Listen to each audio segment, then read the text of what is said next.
Palabras de alegría y esperanza. Es el tercer domingo de Adviento del año A y las lecturas de Mateo 11, 2, 11.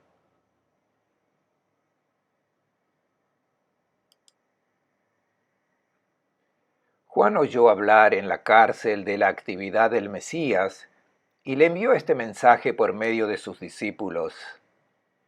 ¿Eres tú el que había de venir o tenemos que esperar a otro? Jesús respondió: Vayan a contar a Juan lo que ustedes ven y oyen. Los ciegos recobran la vista, los cojos caminan, los leprosos quedan limpios, los sordos oyen, los muertos resucitan, los pobres reciben la buena noticia, y feliz el que no tropieza por mi causa. Cuando se fueron, se puso Jesús a hablar de Juan a la multitud. ¿Qué salieron a contemplar en el desierto? ¿Una caña sacudida por el viento? ¿Qué salieron a ver? Un hombre elegantemente vestido. Miren, los que visten elegantemente habitan en los palacios reales. Entonces, ¿qué salieron a ver? ¿Un profeta? Les digo que sí, y más que profeta. A este se refiere lo que está escrito.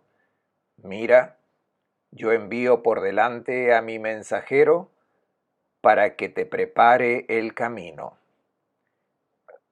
Les aseguro, de los nacidos de mujer no ha surgido aún alguien mayor que Juan el Bautista. Y sin embargo el último en el reino de los cielos es mayor que él. El comentario es del padre Fernando Armelini. Y nuevamente son palabras de alegría y esperanza. Un buen domingo para todos, hermanas y hermanos. El domingo pasado ya habíamos encontrado la figura de Juan el Bautista. El Bautista es el predicador del Adviento, ha preparado al pueblo de Israel a la venida del Señor y nos prepara también a nosotros. El domingo pasado ya nos preparó con su mensaje, un lenguaje que era el de su tiempo, una mentalidad que había asimilado la manera como él había entendido la venida de este Mesías. Es un mensaje muy importante para prepararnos a recibir al Señor. Nos ha educado y preparado con un mensaje de palabras. Y hoy el Bautista nos prepara para el Adviento no con palabras, sino con su persona, con su vida. Ven a mi espalda los frescos que se encuentran en la iglesia construida en Jordania, en el lugar donde había bautizado el Bautista y a donde acudió Jesús. En el Evangelio de Juan es llamado Betabara, o sea, del otro lado del vado del río Jordán, Betabara. Pueden ver que el Bautista está con sus discípulos. Y del otro lado Jesús con alguno de sus discípulos. Luego 2 discípulos del Bautista seguirán al Señor. El Bautista ha sido enviado a preparar la venida del Mesías. Y Jesús lo conoce muy bien. Se hizo bautizar por él. El texto del Evangelio de hoy comienza diciendo que el Bautista no está más bautizando en el río Jordán, sino que está en la cárcel, puesto que allí lo puso Herodes Antipas, el hijo de Herodes el Grande. Y a mi espalda ven 2 fotos. A mi derecha ven una foto maravillosa del lugar, que es la fortaleza de Maqueronte. Naturalmente los restos de la fortaleza herodiana de Maqueronte. Es una fortaleza que ya estaba construida por los macabeos, pero luego transformada por Herodes el Grande en una fortaleza y en un palacio, uno de los muchos que construyó. Es una foto hermosa porque pueden apreciar que al amanecer esta fortaleza está iluminada desde el este. Y al fondo pueden ver el Mar Muerto. Así se pueden dar una idea de la posición en que se encontraba esta fortaleza. Desde lo alto de esta fortaleza se pueden divisar todas las demás fortalezas que Herodes había construido. Eran muy importantes porque recibían los mensajes a través del fuego durante la noche y con el humo durante el día. Y como era la única fortaleza que se encontraba al este del río de Jordán, y todas las otras fortalezas veían a Maqueronte, de allí se transmitían los mensajes y bastaba que una mandara un mensaje, por ejemplo, que divisaban enemigos o cualquier otra cosa, y entonces desde Maqueronte se transmitía, retransmitía el mensaje a todas las otras fortalezas. Es un detalle histórico arqueológico.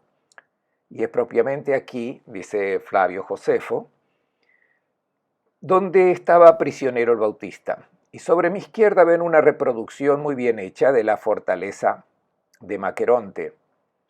Ven los bastiones. Luego es importante ese patio con el peristilo que está indicado. Es importante porque al sur de este peristilo hay un ábside semicircular y no hay duda de que allí estaba el trono de Herodes el Grande y luego de Herodes Antipas. Sabemos, porque lo dice el Evangelio, que precisamente en este patio, donde estaba el peristilo con las columnas, Herodes asistió a la famosa danza de Salomé. El Evangelio no dice cómo se llamaba esa muchacha, pero lo indica Flavio Josefo. Era la hija de Herodías y bailó en ese patio. Y Herodes asistió a esta danza desde un lugar seguro, desde ese ábside semicircular donde tenía su trono. También ven el triclinio, donde tenían lugar los grandes banquetes, esta gente famosa del reino. Y sabemos que es en este lugar que durante la fiesta de cumpleaños de Herodes Antipas se tuvo esa danza y luego fue allí donde fue martirizado el Bautista. No sabemos dónde exactamente se encontraba la prisión del Bautista, pero señalamos el lugar donde probablemente se encontraba la prisión, porque allí hay unas grutas que indican que probablemente ese era el lugar donde se encarcelaban a la gente. Es la parte baja, lo ven en la reconstrucción. No ha sido aún excavada, pero se sabe que allí había una ciudadela con bastantes habitantes. Viene presentado este lugar porque es allí donde el Bautista es encarcelado. Fue tratado bien, con respeto, porque Herodes lo estimaba. El Evangelio dice que lo escuchaba con atención. Le había dado permiso de recibir la visita de sus discípulos. Lo entendemos bien. Él, que había indicado a sus discípulos que Jesús era el Mesías, estaba bien informado. ¿Qué está haciendo este Mesías? ¿Cómo se está comportando este Jesús de Nazaret, a quien yo introduje como el que está trayendo el reino de Dios? Todos los israelitas han sido preparados por mí con la predicación y con el bautismo. Entonces, habiendo sentido hablar de las obras de Jesús, le mandó a preguntar por medio de sus discípulos: ¿eres tú el que ha de venir o debemos esperar a otro? ¿Y por qué hace esta pregunta? Porque está claro que el Bautista tenía dudas. Jesús era el Mesías, pero hay algunas cosas en él que le traen sospechas. ¿Es él o no es Él? Parece que su fe comienza a vacilar. Resulta extraño a tal punto que algunos antiguamente decían que no era él el que dudaba, sino que eran sus discípulos los que dudaban, y por eso los mandó a Jesús para que se convencieran de que Jesús era el Mesías. Pero no, tomemos el Evangelio como está. Es el Bautista el que tuvo dudas, tuvo perplejidad. Estaba convencido que Jesús era el Mesías, pero había un no sé qué, algunos comportamientos que le contaban sus discípulos mientras se encontraba en prisión en Maqueronte, algunas cosas que lo hacían dudar. ¿Y cuáles son esas cosas que lo han perturbado? Es porque Jesús asume posturas y posiciones que el Bautista no las esperaba. Recordemos lo que el Bautista había dicho: cambien de vida porque está por llegar aquel que quema.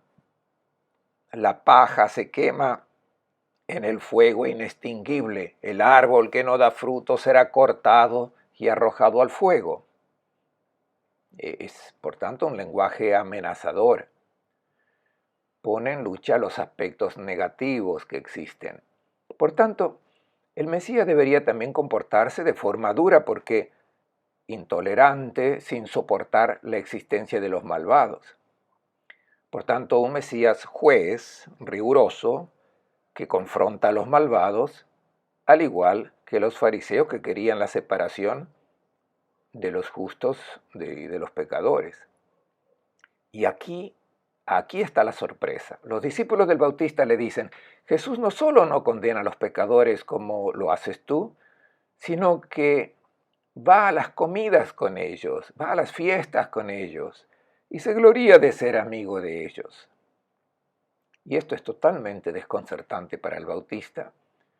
Y luego los discípulos le dicen: no solo no rompe la caña doblada y la tira al fuego, no, Él las endereza, no destruye nada y cambia el corazón de la gente. Quiere que todos sean felices.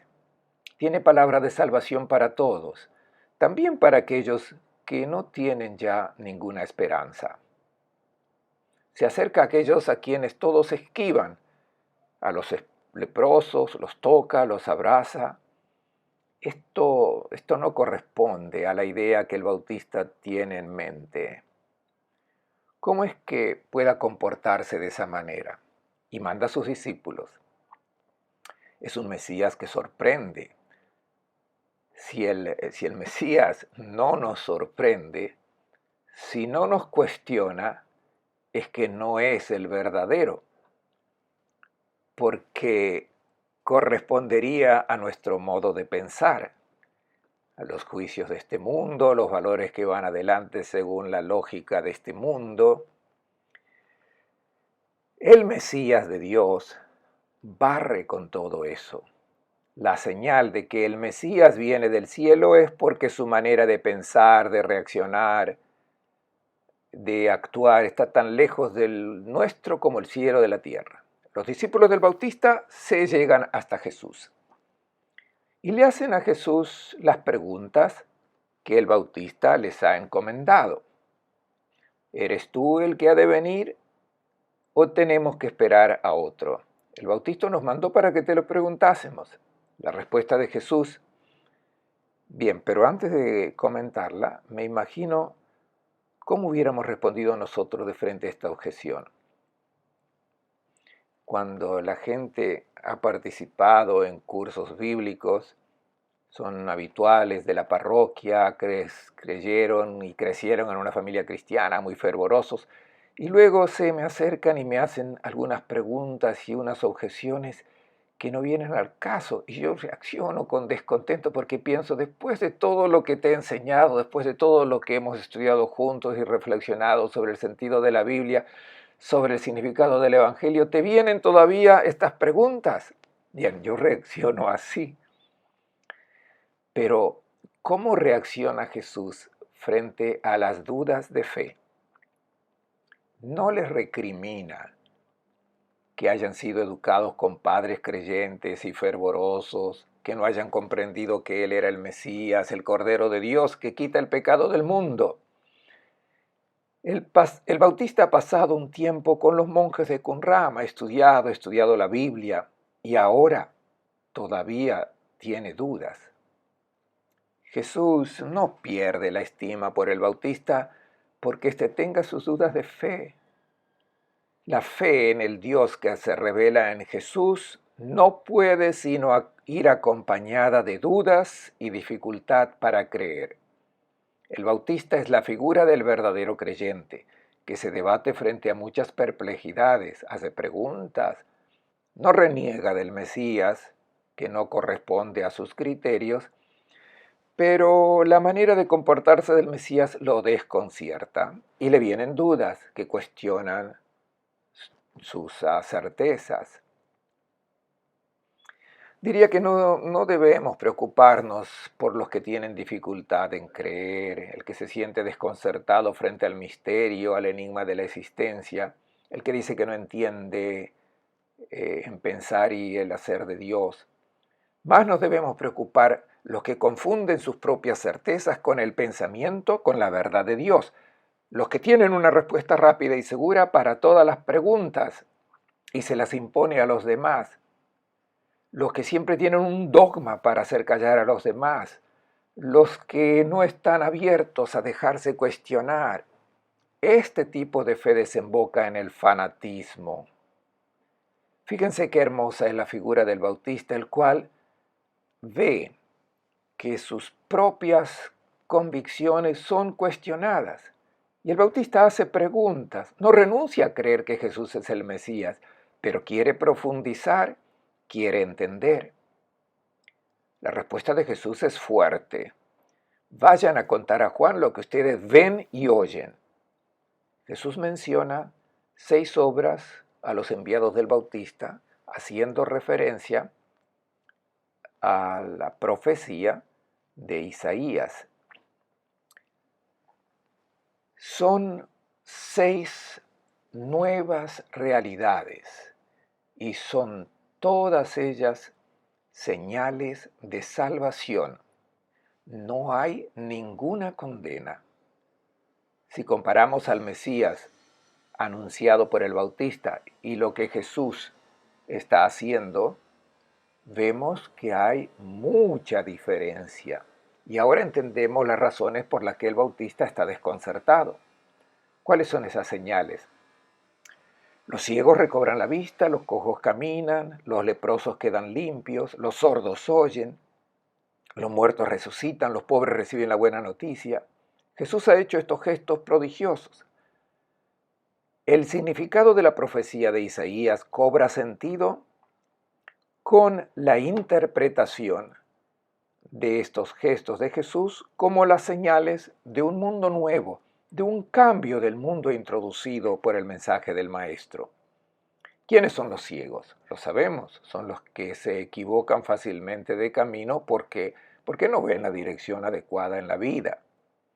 Caminan en la oscuridad y pierden la orientación y se le abren los ojos. Son iluminados por el Evangelio y caminan seguros por el camino. Vayan a decírselo al Bautista que las personas que antes caminaban en la oscuridad, ahora caminan bien hacia sus metas, hacia Dios. Los cojos. Los cojos son los que no arriesgan a dar un paso en la vida. Viven de limosna, viven de expedientes. Pero ahora los cojos se ponen de pie y caminan en la justa dirección. Los sordos son los que no prestan atención a la palabra del Señor, que les indican por dónde deben andar. Y ahora los sordos escuchan, se dejan guiar por la palabra. Los leprosos. Los leprosos son los que tienen vergüenza de presentarse por la vida que llevan, que es repelente, repugnante. La lepra del pecado que los mantiene alejados de Dios y de los demás. Se vuelven antipáticos delante de todos. Ahora son purificados y permanecen en sociedad como gente auténtica. Los muertos que resucitan son los que tienen su vida biológica como un absoluto. Comer, beber, casarse, divertirse. Les falta la vida auténtica, esa que caracteriza a la persona, la vida que viene de Dios. Y los que despreciaban esta vida, ahora la reciben y nacen a una vida nueva, al amor, a la vida de Dios. Luego, a los pobres se les anuncia la buena nueva. Afronta todas las formas de pobreza. Los que se tenían por miserables y estaban desesperados, también ellos han recibido la buena noticia y también para ellos hay salvación. Son todas cosas positivas, hermosas. Y también nosotros podemos hacer una reflexión sobre nuestra vida. Donde habita el Señor, allí florece la vida. Cuando nosotros tenemos dudas de fe, ¿qué respuesta se puede dar? Damos por hecho que estudiamos, que reflexionamos, pero la respuesta a nuestras dudas debe ser la que Jesús ha indicado a los discípulos del Bautista. Díganle al Bautista que contemple los cambios que acontecen en aquellos que reciben mi mensaje, la palabra de salvación. Y por eso la respuesta es también para nosotros. Cada uno de nosotros deberá verificar lo que ha acontecido en su vida luego de haber escuchado el Evangelio, luego de haber encontrado al Señor. Si tu vida ha sido transformada y se manifiestan estas 6 obras, producto de la palabra del Evangelio, entonces será verdadera esa palabra prodigiosa. Basta solo mirar los cambios que ha introducido. Tratemos de preguntarnos, ¿qué cambios ha obrado en nosotros el encuentro con el Evangelio, con la palabra de Cristo? La alegría de haber encontrado un rostro bueno y amable de Dios. Distinguimos la libertad de la esclavitud que venían de tantos ídolos que nos daban un poco de distracción, pero no llenaban nuestro corazón. Ha introducido la atención por los demás, la fidelidad a la vida, la apertura a nuestros ojos para ver las necesidades de aquellos que nos necesitan. Si no te han producido estos cambios, es inútil hacer razonamientos. No nos convenceremos que Jesús es el Mesías. Y Jesús concluye su discurso con una bienaventuranza que es la 10ª que se encuentra en el Evangelio de Mateo. Feliz el que no se escandaliza de mí. Sabemos que el escándalo, y Jesús dice al Bautista y a nosotros, felices los que no se escandalizan de mi comportamiento. No te aflijas por las dudas de fe que tienes, porque te darás cuenta que el Mesías en que tú creías es distinto de lo que esperabas. ¿Cuál es el escándalo? Es la bondad, la misericordia de Dios, que se presenta y se hace visible en Jesús de Nazaret, y es muy distinto al Mesías que la mente humana había construido. Es un Dios que no premia a los buenos ni castiga a los malos, sino que quiere el bien para todos, buenos y malos. Ofrece su amor, y eso era motivo de escándalo para aquellos que estaban habituados a una mentalidad religiosa tradicional. Y estemos atentos, porque también la comprensión que hoy nosotros tenemos del Evangelio, de la palabra del Maestro, de la Biblia, es diversa de la que hemos asimilado y por tanto nuestra fe puede crecer. Jesús dice, felices los que no se escandalizan, que no encuentran un obstáculo en la revelación del rostro auténtico del Maestro. Y la conclusión de la lectura del Evangelio. Mientras estos se alejaban, es interesante.